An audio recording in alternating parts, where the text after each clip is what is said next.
Hi, my name is James Schmelzer, and we're in the studio today. We're going to be talking about wraparound lighting. Wraparound lighting, what is wraparound lighting?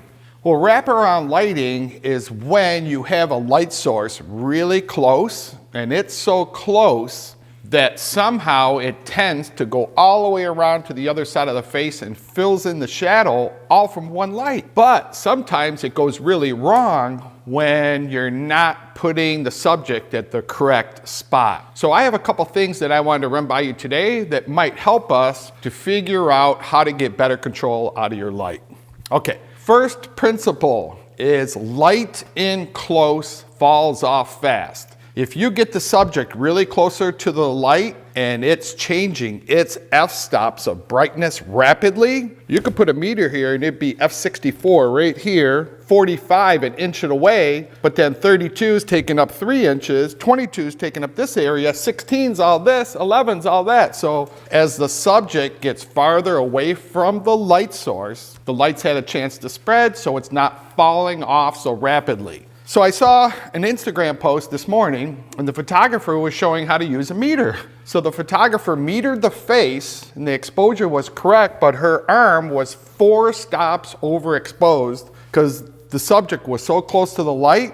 Light in close, falls off fast. She was overexposed. All over her arm was missing information. Her face was good. What did the photographer do wrong? Basically, too close to the light with the bare shoulder and it just overexposed her. What I'm going to show today is how to kind of use LED technology to make the light source wrap around better. Think of it as a speaker.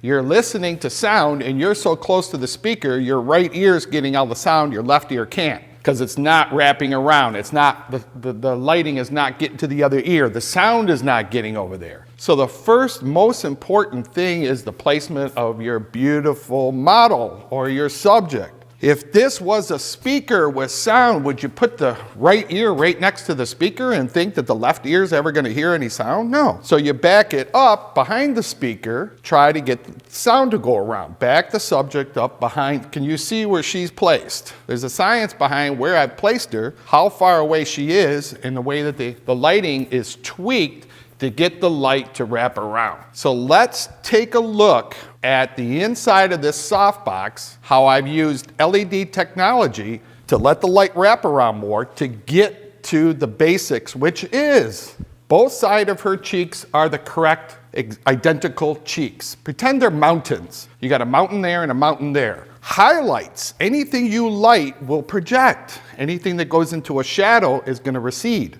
When you light somebody with your softbox up real close, you are inevitably going to get one side of the cheek much brighter than the other side. The trick, or not just the trick, but the answer to lighting is getting even highlights across the face. Both cheeks the same, the forehead, the chin. Those are the frontal planes of the face, not the ears. You don't light the ears, you light the face, you try to get it even. So to do that, exact brightness on both sides is going to be either you back the model up a little bit further back and let the light skim by, or you tweak the inside of this. So let's take a look at what I've done with this softbox to get more light from the front of the box to wrap around.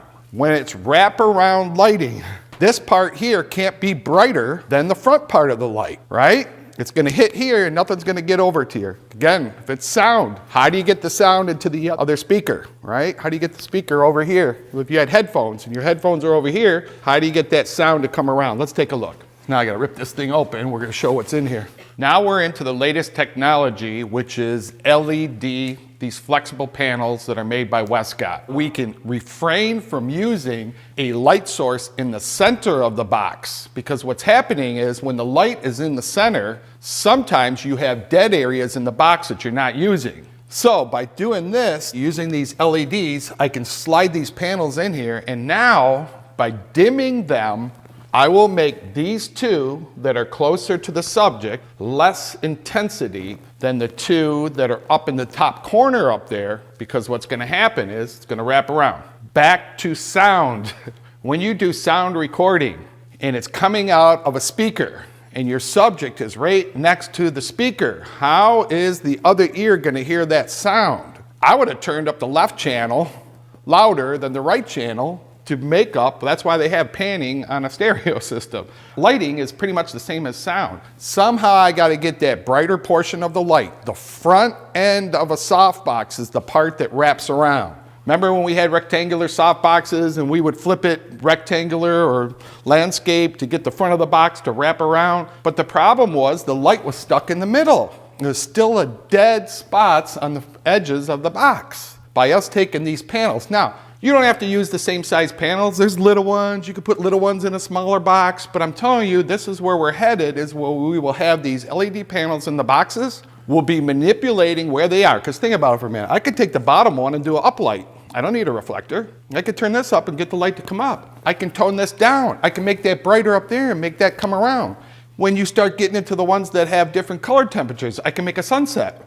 I can gradate the light and make the light change across the panel. This is where we're headed, and to do it in portraiture and in fashion photography, there's nothing better than a really nice soft light, but it's the challenge is wrapping it. And I'm seeing so many mistakes by photographers getting so close that they're blowing out areas that are just, light is falling off so fast, it's not getting to the face. It's so much brighter on the arm. I can help you. Just take this part of your light, tone this part down, or put some kind of thing inside your box to darken it, like a neutral density. Get the light from up there to wrap around. So really all this video is about is kind of us looking into the future of where the LED technology is going, how it's going to help us as photographers, and how I've hacked it into this box. But what I can do now is I can dim way down this side and make the light wrap around. So if you look at her face, you can see how the side of her face that's closer to the light is brighter than the far side. So as I dim this side, I make the light even out across the face. Then when we put the diffusion material back on the softbox, it'll just blend it all together, but again, keep it where it's wrapping around. Now up here I have another 2x2 flex, and that's coming in and lighting the hair. Remember again, lighting is controlled by distance. If that light was farther away, what would happen? Her shoulders would get the same amount of light as the top of her head. Since her hair is dark, her shoulders back here will be blown out, overexposed. What happens if I bring the hair light closer? It doesn't have a chance to get down to here because it's coming in so close, it's dying fast. So you're always changing the distance to control it. She's got dark here, we'll bring it closer, and this should automatically darken up. If it's not, bring it closer. All right, so over here I have another, just a real soft white reflector, and all that's gonna do is just keep a little detail in your shadows. It's never gonna change. The main light is the main light, and that's what creates your highlights. All the reflector does is make sure that your shadows don't go black. So it's kind of nice to have just a soft white one in there. Probably wouldn't need it, but I always like a little bit of a safety net in there somewhere just to keep anything from going black.